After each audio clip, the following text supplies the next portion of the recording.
बात है नवंबर 2019 की, आधी रात का वक्त। प्रधानमंत्री आवास, जहां सुरक्षा पहले से कहीं ज्यादा सख्त है। एक गाड़ी अंदर आती है और उससे उतरते हैं रॉ चीफ सामंत गोयल। उनके हाथ में एक मोटी फाइल है जिस पर लाल अक्षरों में सिर्फ एक शब्द लिखा है, कॉन्फिडेंशियल। प्रधानमंत्री नरेंद्र मोदी के ठीक सामने खड़े होकर रॉ चीफ सिर्फ एक लाइन कहते हैं, एक ऐसी लाइन जो भारत के सबसे बड़े दुश्मन के खिलाफ एक बेहद खतरनाक मिशन की शुरुआत करने वाली थी। मिशन का नाम था ऑपरेशन अलविदा। देखिए, ये मिशन सिर्फ कोई जवाबी कार्रवाई नहीं थी। नहीं, ये तो 26/11 हमलों के बाद ली गई उस अधूरी कसम को पूरा करने की एक जिद थी, और अब उस कसम को पूरा करने का वक्त आ गया था। तो इस पूरी कहानी की शुरुआत कहां से हुई? इसकी जड़ें जुड़ी हैं 26 नवंबर 2008 के उस काले दिन से, जब मुंबई पर आतंकी हमला हुआ था। और इस हमले का मास्टरमाइंड कौन था? हाफिज सईद। सालों के इंतजार के बाद आखिर में नवंबर 2019 में रॉ चीफ ने प्रधानमंत्री को वो सीक्रेट ब्रीफिंग दी जिसने इस पूरे ऑपरेशन की नींव रखी।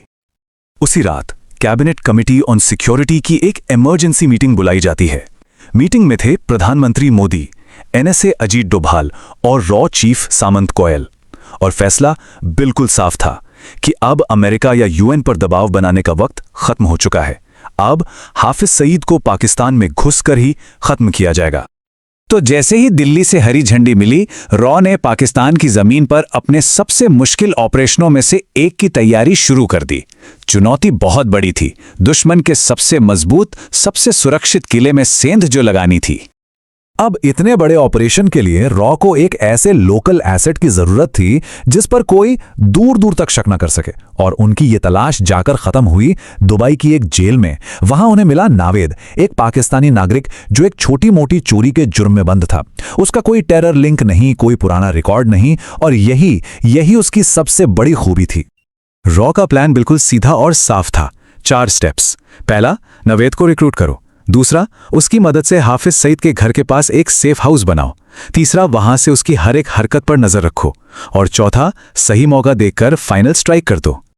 रॉ के एक एजेंट जिसका कोडनेम था वासे, उसने नावेद की जमानत कराई और उसे भरोसेमंद पार्टनर बनाने का झांसा दिया।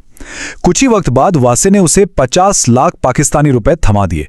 अब सोचिए, ये रकम नावेद जैसे आदमी की जिंदगी बदलने के लिए काफी थी। वासे के कहने पर नावेद ने लाहौर के जौहर टाउन में हाउस नंबर 120 किराए पर ले लिया। और जानते हैं ये घर कहां था? हाफिज सईद के किले जैसे घर से बस चंद कदमों की दूरी पर। अगले 6 महीने, पूरे 6 महीने रॉ के एजेंट्स इसी घर से सईद की हर गतिविधि को ट्रैक करते रहे। रॉ का सीक्रेट बेस अब पूरी तरह तैयार था। जब ऑपरेशन अपने फाइनल स्टेज में पहुंचा तो वासे ने नावेद के सामने अपने पत्ते खोले, असली मकसद बताया। हाफिज सईद को मारना है। जाहिर है नावेद पहले तो हिचकिचाया, लेकिन जब उसके अकाउंट में 15 करोड़ रुपए ट्रांसफर हुए और उसे अपने परिवार के साथ अमेरिका में बसाने का वादा किया गया तो वो मान गया। सब कुछ रॉ के प्लान के मुताबिक चल रहा था, कोई रुकावट नहीं। लेकिन कहते हैं ना, हर कहानी में एक मोड़ आता है, एक ऐसा पल जहां सब कुछ अचानक बदल जाता है। ऑपरेशन अलविदा की कहानी में भी ऐसा ही एक तूफान आने वाला था। तारीख थी 13 मई 2021। वासे, जो इस पूरे ऑपरेशन की सबसे अहम कड़ी था, दिल्ली में कोविड-19 का शिकार हो गया और उसकी मौत हो गई। वासे की मौत का सीधा मतलब था नावेद से कांटेक्ट का टूट जाना। इस खबर से रॉ हेडक्वार्टर्स में जैसे भूचाल आ गया। वासे की मौत एक बहुत बड़ा झटका था, इसमें कोई शक नहीं। लेकिन एक और सच्चाई, एक और कड़वा सच सामने आना अभी बाकी था। एक ऐसा सच जो इस ऑपरेशन की पूरी बिसात ही पलट देने वाला था। सवाल यह था कि क्या नावेद पर भरोसा किया जा सकता था? और असल सच्चाई होश उड़ा देने वाली थी। नावेद शुरू से ही एक डबल एजेंट था। मतलब वो रॉ के लिए काम करने का सिर्फ नाटक कर रहा था। उसकी असली वफादारी तो पाकिस्तान की आईएसआई के साथ थी। रॉ से मिली हर छोटी बड़ी जानकारी वो चुपचाप एक बड़े आईएसआई अफसर तक पहुंचा रहा था। तो अब सिचुएशन ये थी कि ऑपरेशन पूरी तरह से कॉम्प्रोमाइज हो चुका था। महीनों की मेहनत सब पर पानी फिर चुका था। अब सबसे बड़ा सवाल यह था कि क्या मिशन को यहीं रोक दिया जाए। दिल्ली में एक बार फिर हाई लेवल मीटिंग हुई। रॉ ने फौरन जौहर टाउन के सेफ हाउस से अपने सभी एजेंट्स को बाहर निकाल लिया था। लेकिन इतने बड़े झटके के बावजूद प्रधानमंत्री मोदी की मौजूदगी में एक हैरत अंगेज फैसला लिया गया। फैसला यह था कि ऑपरेशन अलविदा जारी रहेगा। अब यह मिशन सिर्फ हाफिज सईद को खत्म करने का नहीं रह गया था। नहीं, अब यह मिशन दुश्मन को एक साफ संदेश देने का था कि भारत पीछे हटने वालों में से नहीं है। और यहीं से कहानी अपने आखिरी और सबसे विस्फोटक मोड़ पर पहुंच रही थी। जून 2021 रॉ ने अपना प्लान बी एक्टिवेट किया। इस बार एक अफगानी ड्राइवर को रिक्रूट किया गया, एक काली टोयोटा कोरोला जिसमें 300 किलो आरडीएक्स रखा था और टारगेट हाफिज सईद का घर। गाड़ी तेज रफ्तार से सईद के घर के पास बने चेकपोस्ट की तरफ बढ़ी। इससे पहले कि वहां खड़े पुलिस वाले कुछ समझ पाते, कार सीधे बैरिकेड से जा टकराई। और फिर अगले ही पल एक जोरदार धमाका हुआ, इतना जोरदार कि उसकी गूंज पूरे जौहर टाउन में सुनाई दी। हर तरफ बस आग और धुएं का गुबार था।